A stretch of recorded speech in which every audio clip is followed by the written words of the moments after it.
চলো নতুন দিন নতুন আরও একটা ভিডিও তোমাদের জন্য। আজ সন্ধেবেলা ভিডিওটা শুরু করেছি, শেষ করেছি কাল রাতের বেলা গিয়ে। সন্ধেবেলা নীলাদ্রি চলে এসছে, তাড়াতাড়ি বসিয়ে দিয়েছি নীলাদ্রির আর আমার জন্য 2 কাপ চা। আর এই মাস্কা চাস্কা বিস্কিটটা তোমরা কে কে খেতে ভালোবাসো আমাকে অবশ্যই কিন্তু জানিও। আমার ভীষণ পছন্দের বিস্কিটটা, এত সুন্দর একটা ফ্লেভার। আমার এই বিস্কিটটা দেখলেই মনে পড়ে ক্লাস 8-এ আমি যখন ব্যাঙ্গালোর ঘুরতে গিয়েছিলাম, উটি যাওয়ার সময় রাত্রিবেলা এই বিস্কিটের প্যাকেটটা প্রথমবার আমি খেয়েছিলাম। আর সেই দিন থেকে আজ পর্যন্ত এই বিস্কিটটা আমার অল টাইম ফেভারিট। তো যাই হোক, বিস্কুটটা খুলে আমার তো চক্ষু চড়ক গাছ, দেখি আর্ধেক বিস্কিট পুরো ভাঙা। আমি কিন্তু এটা লাস্ট টাইম যে ব্রিটানিয়ার রাস্কটা এনেছিলাম না, ওটাতেও লক্ষ্য করেছি। জানি না কেন মলের বিস্কুটগুলো কি এইরকমই হয়, মানে যারা কিনতে যায় তারা কি দেখার সময় বিস্কুটগুলোকে নিয়ে চটকাচটকি করে, জানি না বাবা। তো আমার তো প্রথমে মনে হচ্ছিলো সবকটা বিস্কিটই ভাঙা হবে, না একটা প্যাকেটের পর বাকি 2টো প্যাকেট ঠিক ছিল। তো আমার জন্য এই ভাঙা বিস্কিটগুলো নিলাম, নীলাদ্রির জন্য একটু চানাচুর, ব্যাস এই হলো আমাদের সন্ধেবেলার টিফিন। এই যে এই শুটকি চিংড়ি কটা অবশিষ্ট রয়েছে, প্লাস্টিকের মধ্যে ভরে রেখে দিয়েছিলাম। তো আজকে এটা হাতে লেগেছে, যখন এই টাবগুলো সব পরিষ্কার করছিলাম আমি ভুলেই গেছিলাম এই চিংড়ি মাছটার কথা। একদিন জমিয়ে বাঁধাকপি দিয়ে চিংড়ি রান্না করে খেতে হবে। আর এইটা কি বলো তো, কি বিকট দেখতে লাগছে না? এটা হচ্ছে শিমের দানা। আমাদের পাশের বাড়িতে একজন আছেন, উনি ত্রিপুরার লোক, উনি আমাদের মাঝে মাঝে এরকম জিনিস দিয়ে থাকে, ভীষণ ভাল লাগে। তো আমি এটা রান্না করতে পারি না, আর এই মুখটা কোথা দিয়ে বেরিয়েছে কে জানে, এটা চেঞ্জ করতে হবে। আমি এটা রান্না করতে পারি না, মা বলেছে একদিন রান্না করে খাওয়াবে। এটাতে ভেজালাম জোয়ান আর এটাতে ভিজিয়েছিলাম ছোলা। একটু ছোলা দিয়ে কালকে একটা নতুন জিনিস করার ইচ্ছে আছে। আর এখানে দেখো মা লাল শাক কেটে রেখে গেছে। এই যে টাবগুলো, এগুলো আমি ফ্লিপকার্ট থেকে নিয়েছি। আগের দিন তোমাদের বলছিলাম না, শাক ঠাক কিনে নিয়ে আসলে এরকম কেমন একটা নরম নরম হয়ে যায়, তো সেই কারণে এই তোমার টাবগুলো কিনেছি। এটার মধ্যে বেশ রেখে দিলে মোটামুটি দেখছি বেশ ভালোই থাকছে। তো এখানে আমি ডাল বসিয়েছি আর বাঁধাকপি বসিয়েছি। ও, এটা হচ্ছে পরের দিন সকালবেলার ভিডিও। আর আজকে একটু মাছের মাথা দিয়ে বাঁধাকপি খাবো। একটু কাতলা মাছের মাথা বেঁচেছিল, ভাবলাম একটুখানি জমিয়ে আজকে বাঁধাকপি রান্না করি। তো এই জন্য একটু ডাল বসিয়ে দিলাম। আর আজকে কিন্তু অনেক দিন বাদে আমি পেঁয়াজের ডাল করলাম। সকাল থেকে ভেবে যাচ্ছি জানো তো, মা আসলে মাকে বলবো নিচের মানে আমাদের যে সবজি আছে ওখান থেকে একটা কাগজি লেবু বা একটু গন্ধরাজ লেবু নিয়ে আসতে, কারণ এই পেঁয়াজের ডাল দিয়ে কিন্তু কাগজি লেবু বা গন্ধরাজ লেবু খেতে খুব ভালো লাগে। কাজ করতে করতে প্রায় ভুলেই গেছি জানো তো, তারপর যখন খেতে বসেছি মনে পড়লো, এ বাবা আমি তো লেবুই আনিনি। আর এই যে মাছের মাথা দিয়ে বাঁধাকপিটা রান্না করছি। আর এই যে সুন্দর ঝিরিঝিরি বাঁধাকপি, এটা কিন্তু আমি কাটিনি, মা কেটে দিয়ে গেছে আগের দিন। কারণ সত্যি কথা বলতে আমি এত সুন্দর করে ঝিরিঝিরি করে বাঁধাকপি কাটতে পারি না। আমার আরও একজন পরিচিত বৌদি আছে জানো তো, সেও না খুব সুন্দর সবজি কাটে। মানে হয় না, এক একজনের এক একটা কাজের বিশেষত্ব থাকে। কেউ কেউ দেখবে কি ঝিরিঝিরি আলু কাটে, আমার ওরকম না, আমি ওই ছ্যাদ করে কাজ করে নিলেই হলো। এই যে এরপরে করছিলাম হচ্ছে কি একটু চিংড়ি মাছের রসা, সর্ষে পোস্ত আর একটু নারকেল দিয়ে, সর্ষে পোস্ত নারকেল একটু মানে হলুদ গুঁড়ো একটুখানি লঙ্কার গুঁড়ো আর সর্ষের তেল দিয়ে মেখে কড়ার মধ্যে সর্ষের তেল ঢেলে এটা দিয়ে দিলাম। আর বাটি ধোয়া জলটা দিয়ে দিয়েছি, নামানোর আগে একটু সর্ষের তেল ছড়িয়ে দিয়েছি। এত দারুণ খেতে হয়েছিল না, তবে বড় আমার কষ্ট হয়েছে খাওয়ার আসরে। আজকে ডাল আর বাঁধাকপিটা দিয়ে খাওয়ার পর যখন এটা খাচ্ছিলাম মনে হলো সেটা কেন আগে খেয়ে নিলাম, মানে এটা শুধু এই চিংড়ি মাছটা দিয়ে রান্না করে একদিন খেলেই ভালো হতো, এত টেস্ট হয়েছে। আর আজ আমি শাকটা মজাবো বলেই ঠিক করেছিলাম, এখানে চিংড়ি মাছ দিয়ে আর তোমার বড়ি দিয়ে লাল শাক করছিলাম, আজ একটু জল দিয়ে দিয়েছি, দেখিও না মজে যায় কোথায়। আর আশ্চর্যজনকভাবে শাকটা কিন্তু ভীষণ টেস্ট হয়েছিল। এরপরে দুপুরবেলা চলে এলাম পুজো করতে। আজকের দিনটা ছিল হচ্ছে তোমার সোমবার, আর সোমবার মানেই তো এখন বাবার বার। তো আজকে আমিও আবার ঘরে জল ঢালছি। খুব ইচ্ছে ছিল এই শ্রাবণ মাসে সোমবারগুলো করে একটু নিরামিষ খাবো, কিন্তু বিশ্বাস করো আমাদের বাড়িতে না নিরামিষ ব্যাপারটা ঠিক চলে না। মানে আমার খাওয়ার জন্য নয়, কিন্তু আমাদের চারিদিকে বড্ড রান্নাঘরে এঁটো খাটা ছড়ানো, মানে হচ্ছে কি সবই আমিষ। আমার ওই আমিষের বাসনে না নিরামিষ খেয়ে ঠিক পোষায় না। আমার মনে হয় যদি আমি নিরামিষ খাই তো আমি নিরামিষের বাসনেই খাবো, আর আমার কোনো নিরামিষ বাসন নেই। তো সেই কারণেই না আমি মানে ঠিক আমার মন চায় না যে আমি নিরামিষটা খাবো। এটা হচ্ছে গিয়ে সন্ধেবেলা চা নিয়ে বসছি, একটুখানি লিকার চা করলাম। হ্যাঁ, ঠিক করেছি যে একবার করে লিকার চা খাবো আর একবার করে দুধ চা খাবো। চায়ের পরিমাণটা কমানোর চেষ্টা করছি। এখন আগে অনেক চা খেতাম, এখন অনেকটা কমিয়ে নিয়েছি। এই সেই আবার আমার বিস্কুট আর চা, এটা এখন খাবো আমি। আজকে সারাদিনে খুব বেশি ভিডিও করতে পারিনি, বাজে হচ্ছে 7টা। এখন একটু চা খেতে বসেছি। আর ভিডিও করতে না পারার কারণ হচ্ছে গিয়ে মোহর। আজকে হচ্ছে গিয়ে সোমবার, তো মোহর স্কুলে কালকে মানে শনি রবিবার ওর ক্যারাটে স্কুল থাকে।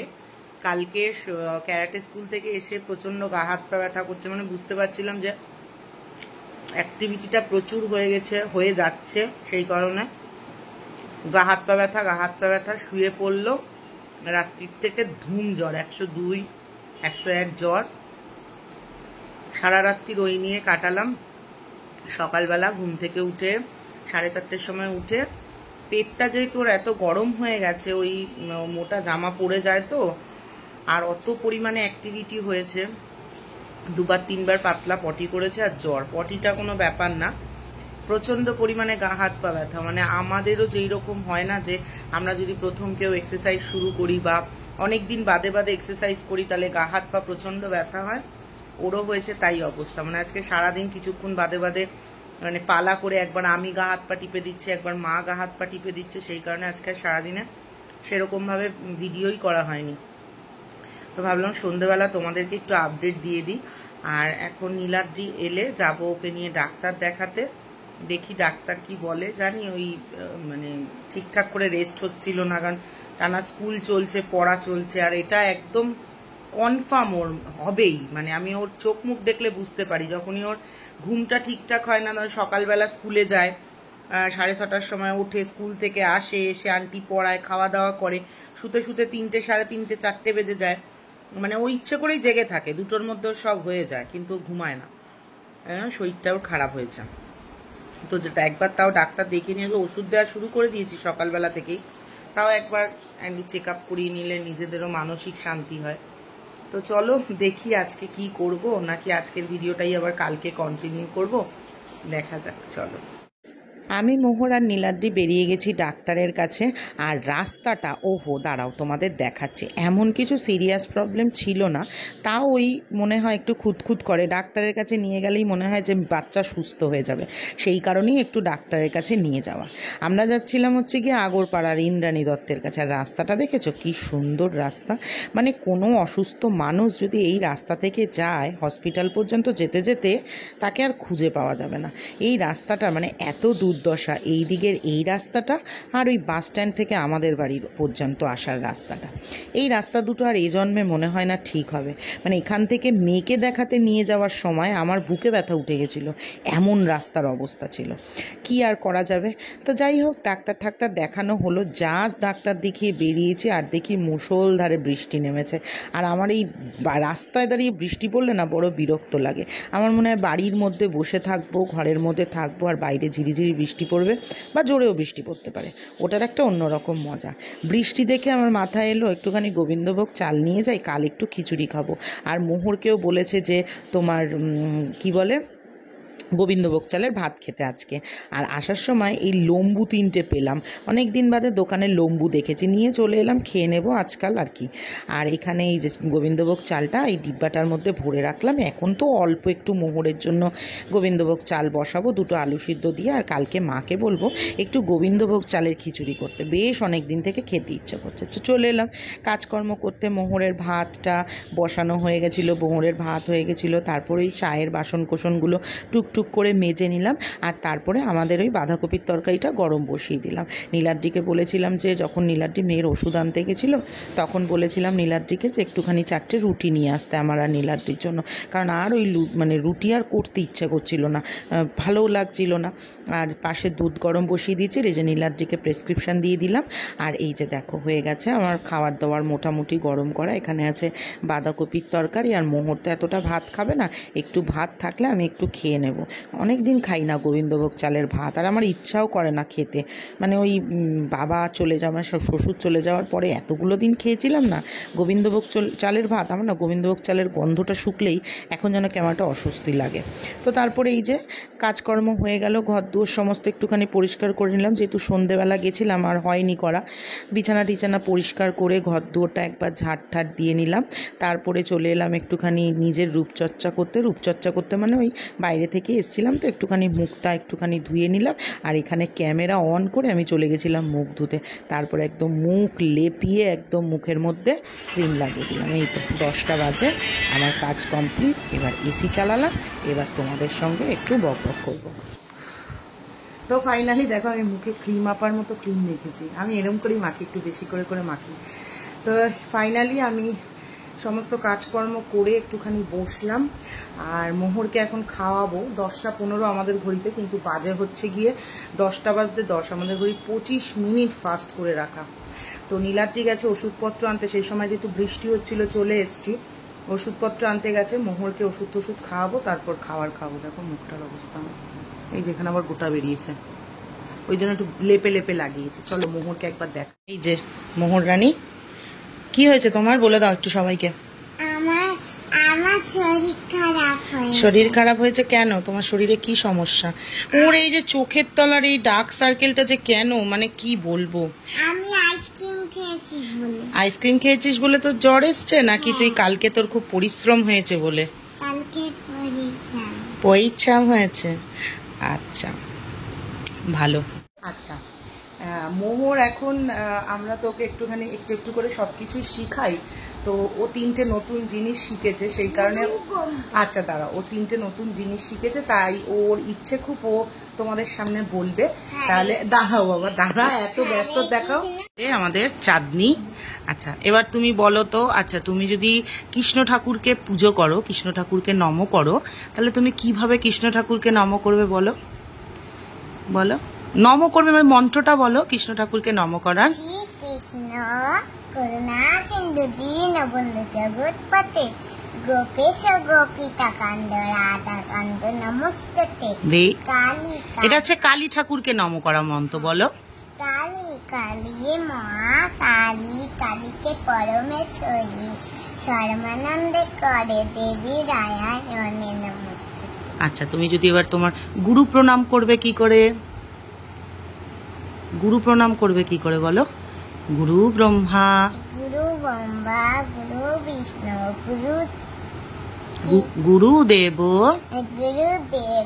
মহেশ্বর, গুরু সাক্ষাৎ পরম ব্রহ্ম তস্मै শ্রী গুরুবে নমঃ। Very good. এবার একটা নতুন শিখতে হবে, মহামৃত্যুঞ্জয় মন্ত্র, শিব ঠাকুরের, ভোলে বাবার। কি ওটা? ওম ত্র্যম্বকম যজামহে সুগন্ধিম পুষ্টিবর্ধনম।